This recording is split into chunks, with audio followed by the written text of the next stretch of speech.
Hello friends, welcome back to the James Lawrence Allcott channel and the fallout. They say the apple never falls far from the tree. Well, the axe never falls far from the Premier League weekend's fixtures. And the sword of Damocles hangs above a few, but one in particular. We're going to dive into his woes, his team's woes. And we're also going to offer up some light as well, as there were some big comebacks. If you're new to the channel, make sure you hit the subscribe button. We are marching towards 250,000, that's how I like to say it, 250,000 subscribers. That's the dance we do with that. If you want to be a part of that dance, then hit the subscribe button. Okay, let's begin. Not our best dance move, I'll be honest.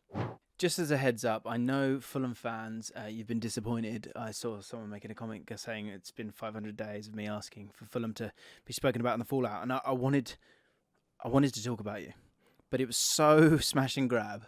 But you don't want it that way, okay? So let's wait for one more Fulham victory, a proper well-rounded one, instead of like the chaos, the most ridiculous victory that you've won, to give you the shine that Fulham deserve, okay? Stay with me, all right? For those of you who watch the podcast that I do with Flav, it's called James and Flav for now. I asked specifically, if anyone tweets he has to go tonight, please tag me in it, because it is my favourite thing. The fact that they're demanding that no more, not a second more. He has to go tonight. It's glorious. And it's occurred straight off the bat, literally just a couple of hours after that podcast went live. Chelsea occurred, and there were a few tweets for the calling of the head of Graham Potter on a spike, metaphorically, of course. They lost at home against Southampton 1-0. Their next year of 1.55 to the 0.83 of Southampton, and this is the first time that Southampton have done league double over Chelsea since 1991, and it subsequently led to us having to ask, does he have to go tonight? Let's have a look at Chelsea's problems, because if we take a step back from this game and we have a look at the last 7 days or so and how it's gone, it gives us a really, really good picture as to what Chelsea's struggles are under Potter, and it allows us to ask that question, and the question is there for the comments. Get involved. Is he being unlucky here, Graham Potter, or is there a clear weakness in his management? Brighton fans in particular, I think you'll be able to shed some light on this one. Now, Chelsea have created a total of 4.33 XG in their last 3 games over the last week, and they haven't bagged a single goal. Similar problems arose in the Dortmund game as well as the game against Southampton at the weekend, and the volume of shots was good. 17 total shots against Southampton, but the big problems were that they weren't necessarily great chances, and Potter has a history with XG. You know, for a guy who's forward-thinking and, likely looks deep into the metrics. And I like Graham Potter, and I think a lot of people do as well. But his inability to transfer expected goals into actual goals, because they're not real goals, mate. It's a made-up metric. It don't mean nothing. Wait. Is a problem, and it's a bit of an unwanted curse. Let's have a look at the last 2 seasons for him at Brighton. Last 2 full seasons. Potter's teams managed a total of 97.1 XG. So 97 goals they should have scored over that period. They actually only scored 82 goals. Graham Potter teams run cold. Now, the get out of jail clause, if that's a thing, card, isn't it? I've just done a Samazon.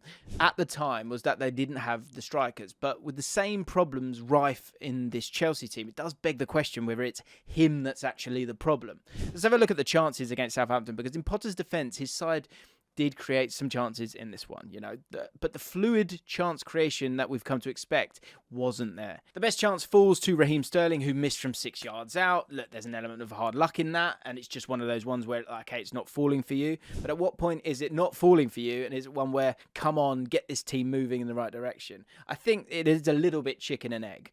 They had a header that was worth 0.39 XG. It's a chance that most Premier League players would take. Gallagher also hit the woodwork from a tight angle. But other than that, Chelsea simply didn't create enough to win the game, to win a home game against the team that is bottom of the league. A game where you're playing against a team that haven't kept a clean sheet in, I want to say, 26 games. You've got to be scoring a goal. And you've got to be creating more chances than that, with especially the amount of shots that they've had in the game. And with the excitement of the new players now sort of subduing, it's really, really time to to sort of see that excitement transferred over to the pitch, and it's just not happening. Graham Potter's talking a lot about integrating young players into the Premier League, and I think that's a very kind way of looking at it. The bottom line is this is the top end of the Premier League now, and when you get to have all these yummy talents and they cost loads, pressure comes with it, and those players need to perform pretty quickly. And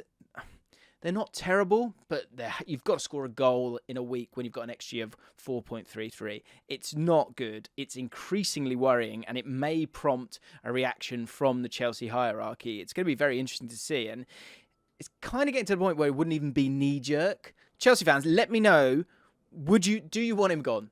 Would you want him gone? Is that just way above and beyond being stupid? Is it just one of those ones that you've got to ride out for the rest of the season, or at the very least, let him get knocked out of the Champions League first? Or have you seen enough? Let me know in the comments down below. Credit has to go to Southampton, of course, who set up with balance and a specific game plan. It was a balance that wasn't there under Jones because changes were always being made in the game. The average positions, they demonstrate how they looked to put as much pressure on the Chelsea centre-halves as possible. And without Thiago Silva, that's a really wise thing to do. Onuachu, he's useful. He fulfilled his role. And he's sort of not coming at you, but he's allowing the rest of the players to be coming at him. And just sort of occupying the opposition and giving Southampton options. You know, he fulfilled his role well. He also moved wide at times, actually, to put a lot of sort of physical pressure on Chilwell and Azpilicueta in direct ball scenarios. Sulemana and Onuachu, they're forming a nice little big man, small man partnership up top. And that sort of multifaceted threat that allows Southampton to be ultra direct and be a nuisance and to get themselves out of trouble sometimes in these kind of matches is an absolute godsend. And it gives you a chance to get higher up the pitch when you're maybe struggling a little bit. It also draws a lot of fouls in attacking areas, which means that they can utilise James Ward-Prowse's free kick ability nicely. And importantly, with Onuachu, he kept the ball. 93% of his passes were accurate. And as a target man, that's his role. And he delivered in that sense. Nottingham Forest 1, Man City 1, 0.95 to 2.40 XG. Has Pep had enough? You know, after beating Arsenal, it felt like this City team, like they had entered that top gear, like now's the time. And what I will say is, if you have a look at the next 5 games, I made this very clear, like when Arsenal lose that game to Man City, it feels huge, and I get that. But what actually really mattered was this weekend's fixtures and the next set of 4 or 5 games. Because if you look at both, they're both sets of games where really you would be going, these guys will get maximum points in both. And I think that by the end of that, in terms of the feeling that the players have, but also the points accrued, that's where we're going to have a much bigger picture. And I chuck it out there now. Whoever gets the most points out of that set of 5 games will be the team that wins the league. Man City went into this game off the back of not losing in a game at 3 p.m. on a Saturday in 10 years, in a decade, which is an unbelievable stat. And you expected them to absolutely destroy Forest, let's be honest, but Forest had other plans, which was annoying because we all captained Haaland. They had other plans, but it was survival, and it was just one of those games that allows us to enjoy football because anything can happen. And the average positions are incredibly revealing and hilarious, to be honest, as is the momentum bar, as is most of the metrics. This is a game that City win so regularly, 9 times out of 10, and earlier in the season they absolutely pummeled Forest as well.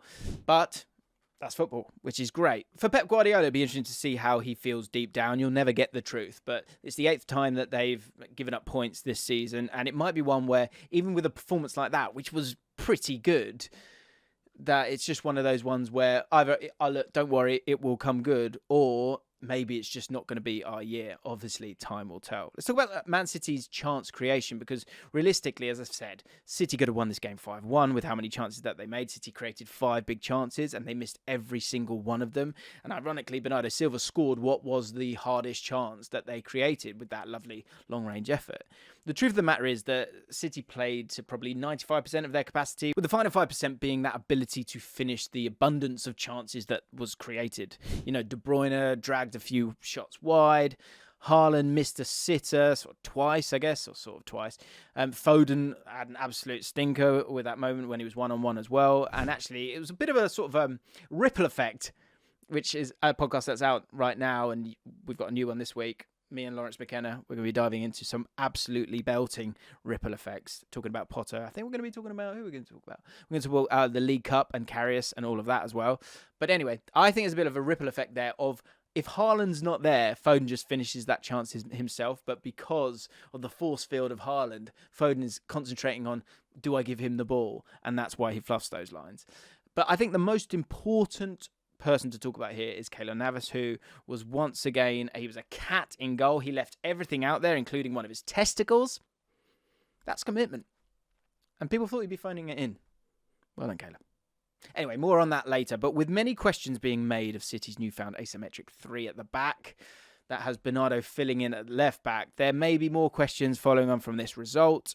But personally, I think that using Bernardo Silva, especially against games where you should be dominating like this one, I think it's still the best option that City have, as it suits most of their players and it allows them to monopolise possession, even if Haaland doesn't get involved with build-up play to the level that Pep ideally wants. City had 79% of the ball and they had a stranglehold on the game for most of it.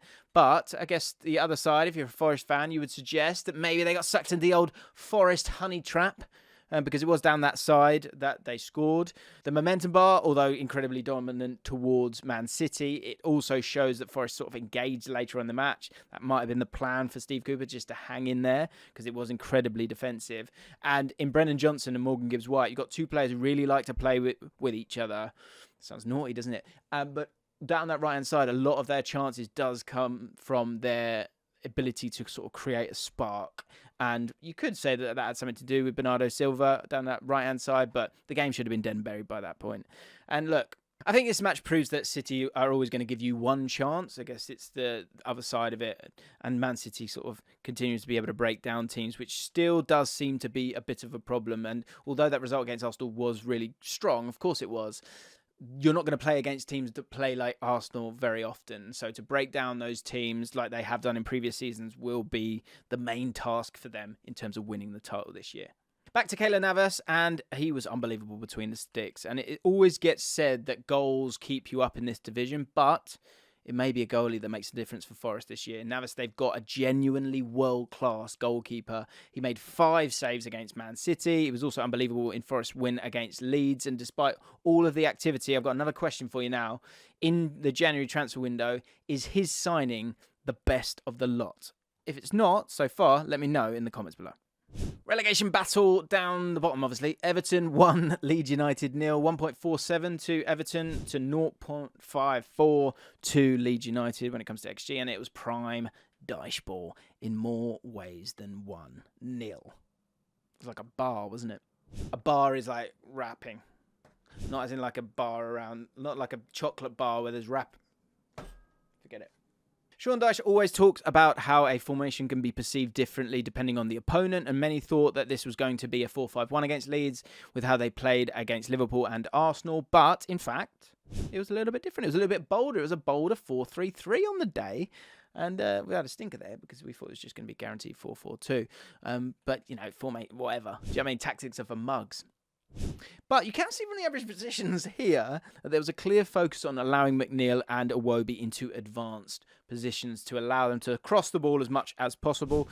McNeil attempted 15 crosses alone. This worked well as it asked a lot of sort of direct questions from Leeds' defence, and it caused a lot of problems for them as well. I mean, it wasn't a great game, I'll be honest, but Everton were bold. They were bold, and I think, like I said, they'll have games where it's dross, and you're like, wow, how are you going to get a point in this division? And then the next game you'll go and win it, and that's kind of what's happened this week for them. But that boldness can be seen in how advanced their fullbacks were. You see where I'm going with this? Seamus Goldman on the way here.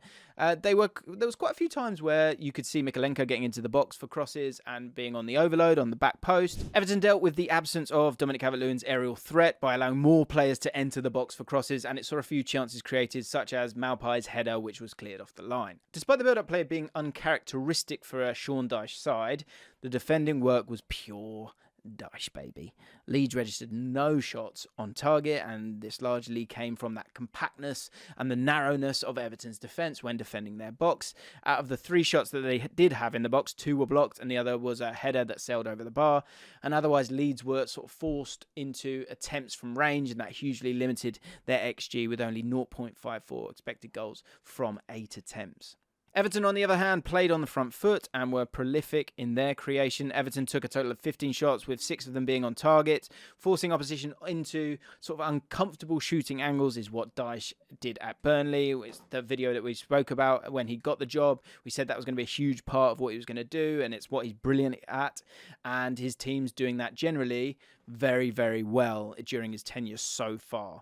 From Leeds' point of view, this has got to be a really frustrating one. You've got no manager, and the club are sort of taking their time over an appointment. Defeats like this will make the time crunch feel all the more stressful, and they've demonstrated that they have good players and a promising squad, but they're lacking direction massively at this current moment.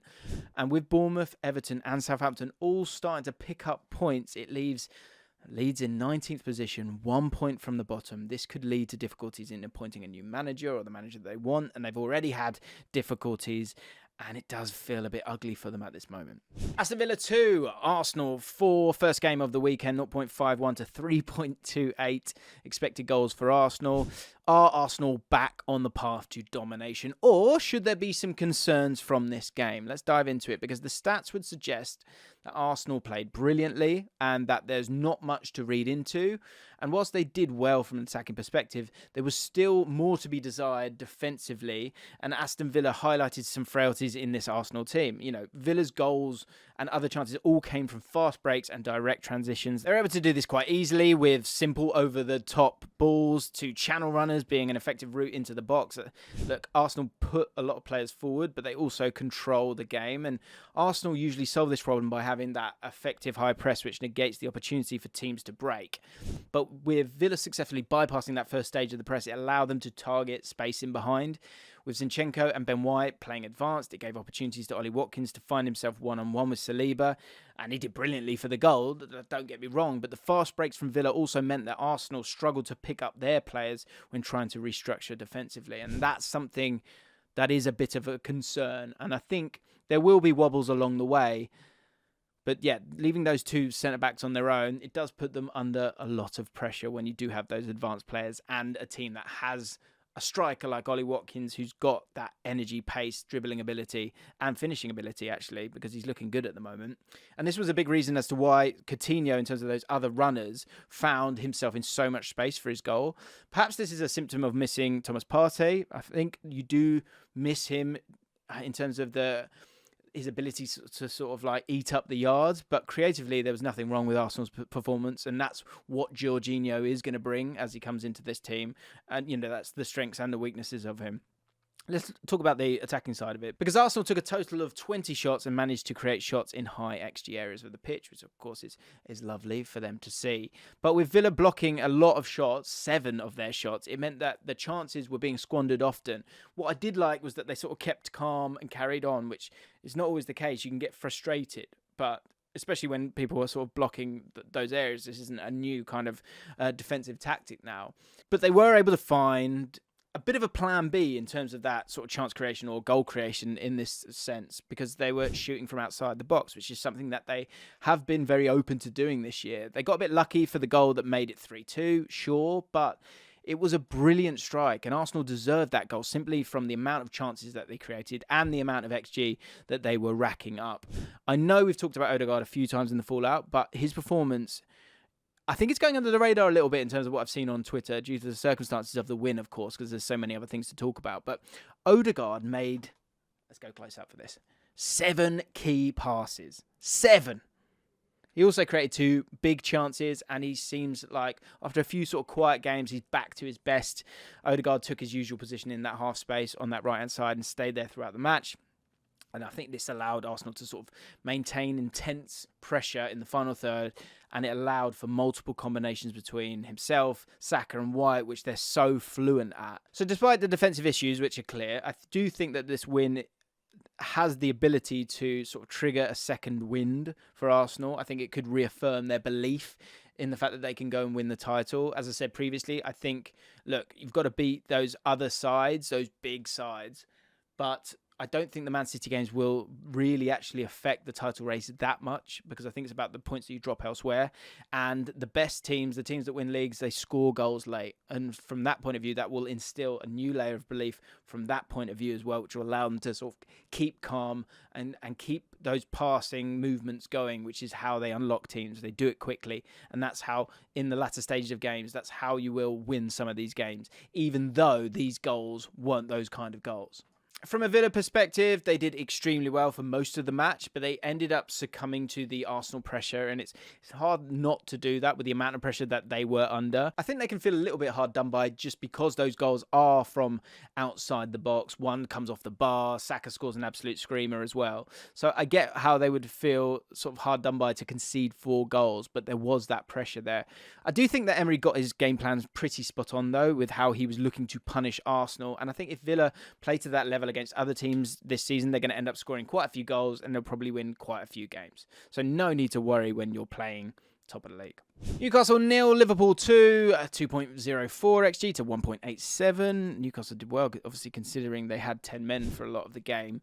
So here's the question, and I'll say it quietly. Are Liverpool back? Are they back? Are Liverpool back?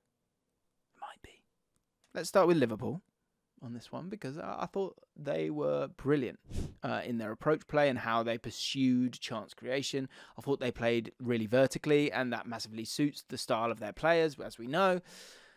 They were testing Newcastle in behind, which is not something that a lot of teams have been able to do this season successfully.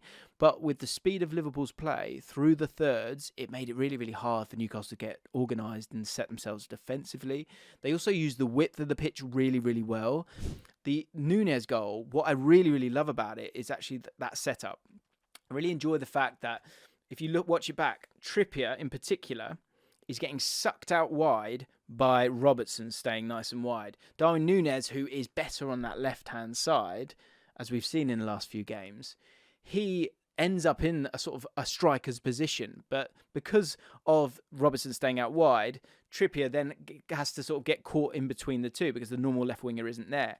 But the play normally starts from that right-hand side where they're able to create an overload. You've got Henderson, you've got Salah, you've got Trent. And when Trent gets the ball and looks up, Trippier thinks he's maybe going to play that long switch, but because JaackMaate has played into the position, has gone into a position that he feels really comfortable, as a bit of a 10 there, I guess, he sucks in a centre-back as well, and it creates that channel for Darwin Núñez to get on the ball, for it to be a bit of a decoy from Trent. Great pass from him, and Darwin Núñez absolutely rifles it in the bottom corner. So that whole little subtle movement there, it made me, for one of the first few times, go, I can see what's happening here.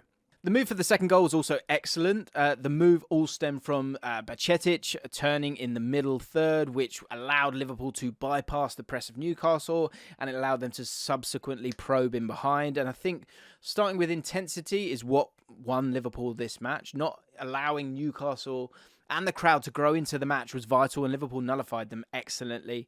I think the further that this game goes on without a goal, the more likely a Newcastle win would have been likely, because I think Liverpool, they're sort of getting off their knees a little bit in terms of getting their confidence back, and might have sort of had a bit of a wobble there. But the extreme tempo from Liverpool saw them create a total of 5 big chances in the game, and it all seemed to click for them. It was really, really impressive. You know, the early balls in behind were also huge in putting Newcastle in positions that were uncomfortable for them. For example, Nick Pope, who is an exceptional shot stopper, but I think he does have problems when it comes to sweeping. And I mean, he's got no problem trapping a ball with his head, but with his feet, I do always have those concerns. And Liverpool forced him into a mistake, which got him sent off, of course.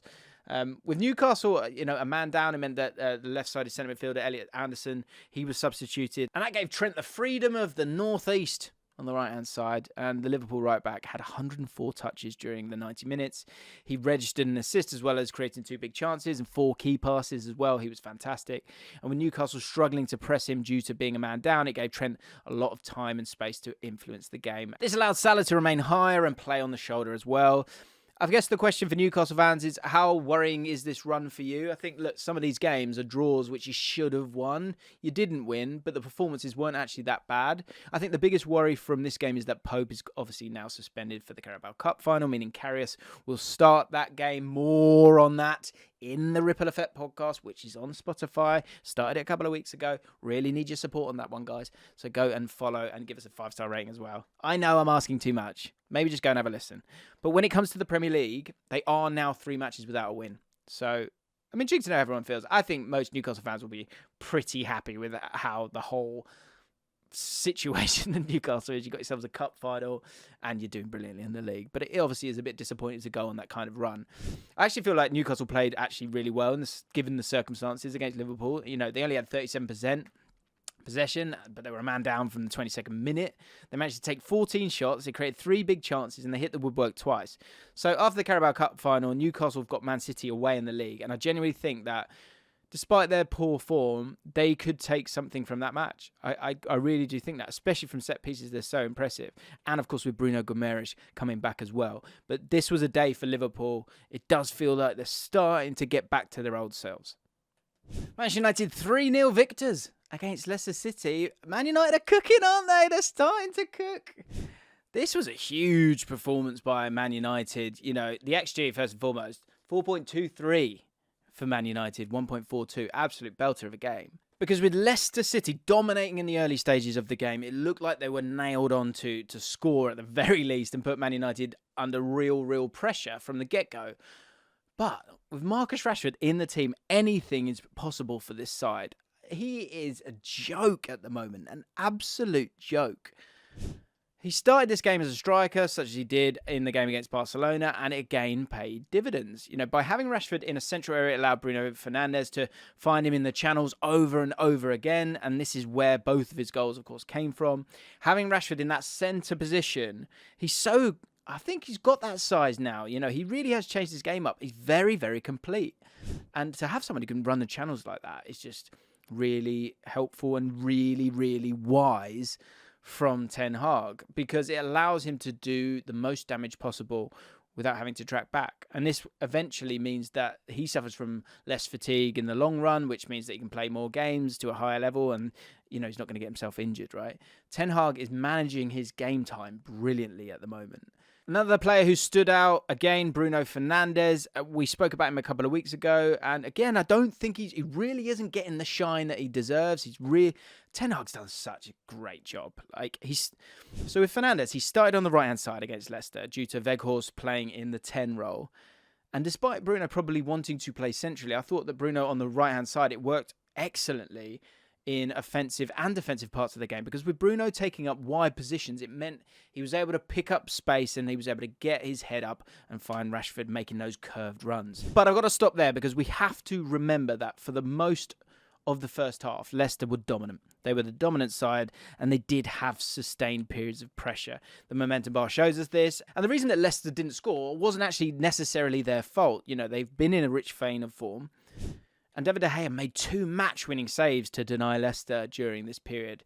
Actually, in the Liverpool game, I didn't talk about it there, but those goalkeepers making those big saves in those big moments, they're so important. The same way with Alisson at the start of that Newcastle game. But De Gea had 2 match-winning saves to deny Leicester during that period of dominance, and that was arguably where they probably won the match. Leicester played well, but they were a victim of not taking their chances, and when they didn't score them, it kind of felt inevitable that Man United were going to win the game. The 4-2-3-1 still proves to be a very well-suited system for Leicester City. I don't think there needs to be any real alarm bells with this. They did put themselves forward. They are creating bags of chances, especially in these last 3 games since the new arrivals have turned up. I was completely wrong in terms of thinking there might not be any impact. You've seen the impact.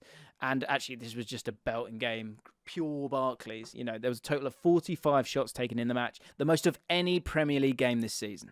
I think the one question for Leicester City fans, let me know how you feel about this one. Leicester had 19 shots, but only 3 of them were on target. And then after a few good performances lately, Iheanacho, he sort of struggled in this one. So my question is, kind of what is the answer going forward? It does feel like we're getting near the end, obviously, for Vardy. Is Iheanacho really the guy? He's been there quite some time. He's had some purple patches. He's had some sort of barren spells as well. Do you still need that striker to provide, well, not even the final piece of the puzzle, but to make sure you're absolutely fine this season, or more importantly next season, because you can't make those changes now. If you enjoyed the Fallout, make sure you check out the other episodes and all the content on the JLA channel like this. And Nketiah's through! And it's... What? Penalty? What has gone on there?